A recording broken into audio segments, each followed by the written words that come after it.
Hey there, Smarty Pants. Welcome to Tiny Sode number 4, entitled Say What? And in this episode, we will analyze some turns of phrases that we use in our everyday lives. This one's going to be a fun one, guys.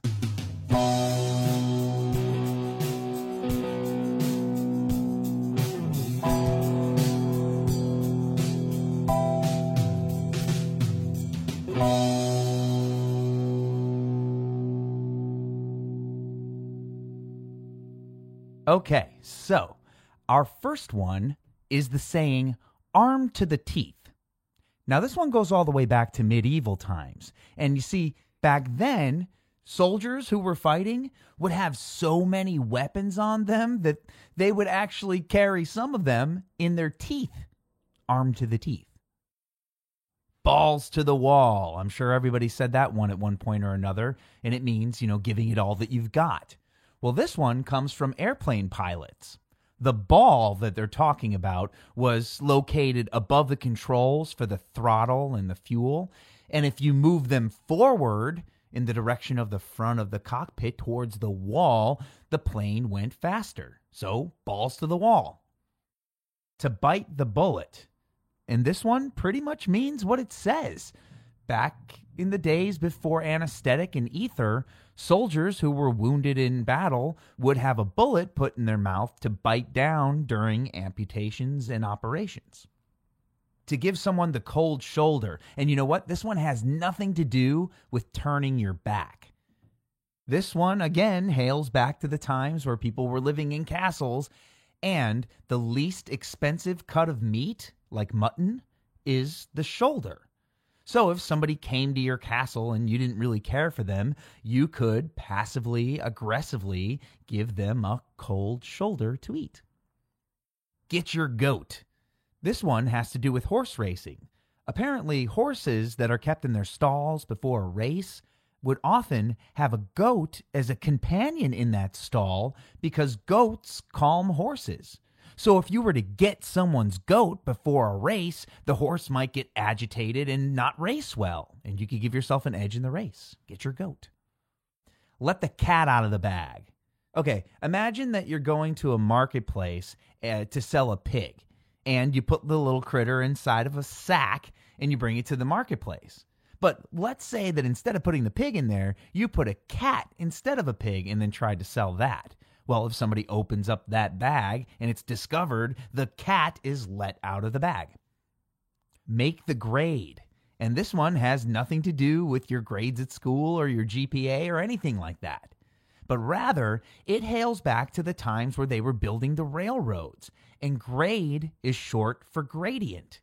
So engineers needed to make sure that the locomotive that they were building could withstand or make these gradients. Make the grade.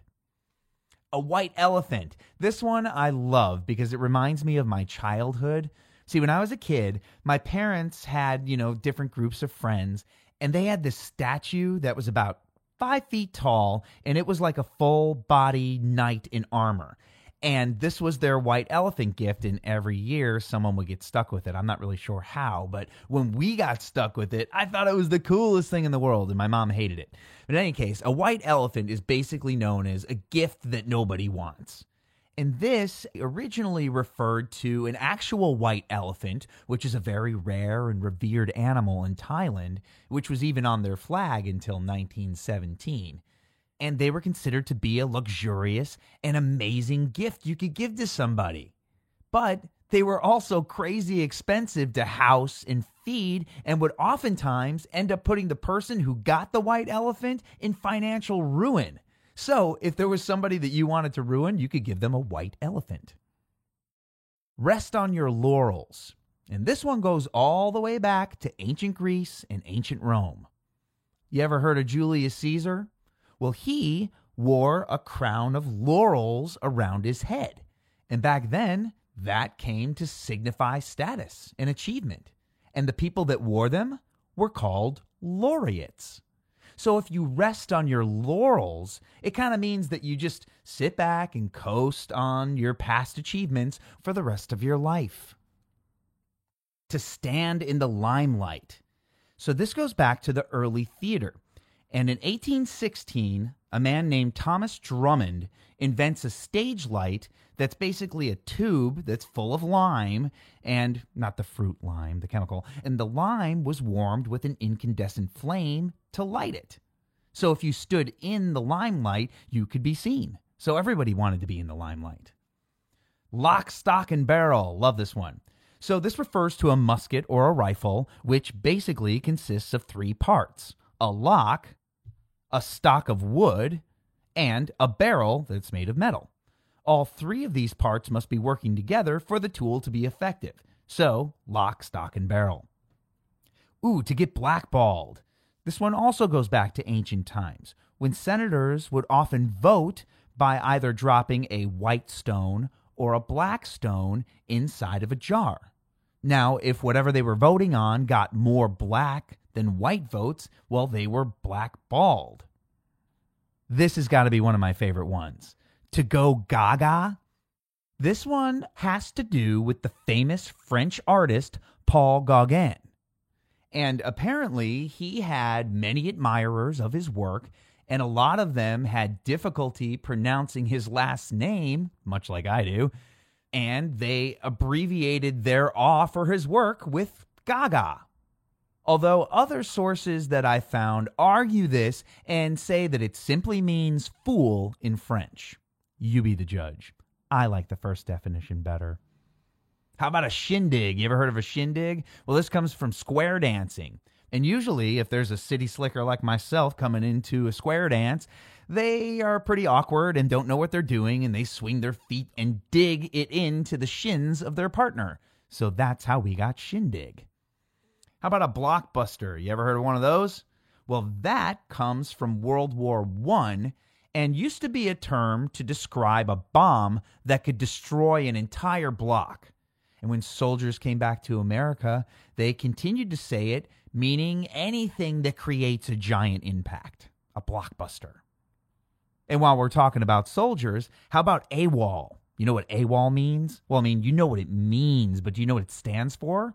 It stands for absent without official leave. Ooh, how about this? You ever have to rack your brains for something? Well, that goes back to medieval times as well, specifically referring to torture. So I'm sure you've heard of a rack, where tanners would stretch their leather. Well, in medieval times, they also used it to torture people. And while they were torturing people, they sometimes needed to get information out of them, so they would rack their brains. Poppycock. You ever hear this? That's poppycock. Well, poppycock is a much nicer way of saying chicken shit. And it comes down to us from Charles F. Brown's 1858 book, Plain Dealer. You ever been called a moron? Well, you can thank the playwright Molière for that, because he once wrote a play with a foolish character in it whose name was Moron, and it gained clinical acclaim in 1910. Here's another one that comes down to us from World War I. Flak. Anybody ever give you flak? Well, that comes from a German gun called Fliegerabwehr Nona that was used to shoot at planes. And pilots shortened it to flak. How about this? You ever have to show somebody the ropes? Well, that is a nautical term. Because when new sailors were brought onto a ship, the older, more experienced sailors would have to show them the ropes and what they did and what they were connected to. And finally, to steal one's thunder. And this one goes all the way back to the 1700s. There was this playwright by the name of John Dennis who had this play called Appius in Virginia. And it was produced at the Drury Lane Theatre in London. And in the show, there was a part where there was supposed to be thunder, and John Dennis invented a new way of creating the sound of thunder for a stage show. Because back then, they used all sorts of different methods for that kind of thing. They would put, big metal balls in like a metal trough and roll it around, or they would grind lead inside of metal bowls, or they would shake sheets of thin metal, which I think is probably the easiest way to do.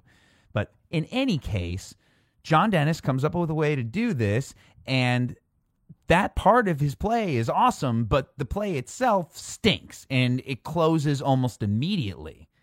And shortly thereafter, there was a production of the Scottish play, otherwise known as Macbeth, and in it, they use his method for making thunder.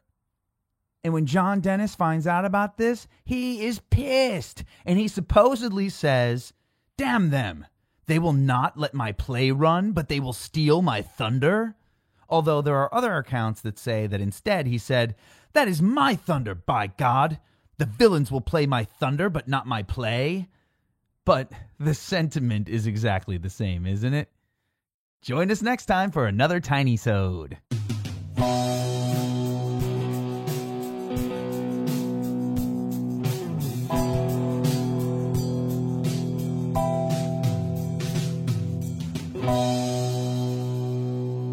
If you'd like to help us keep the curiosities coming, please rate us on iTunes, SoundCloud, or your favorite podcast platform. And don't forget to visit scatteredcuriosities.com for exclusive free downloads and to donate to the show.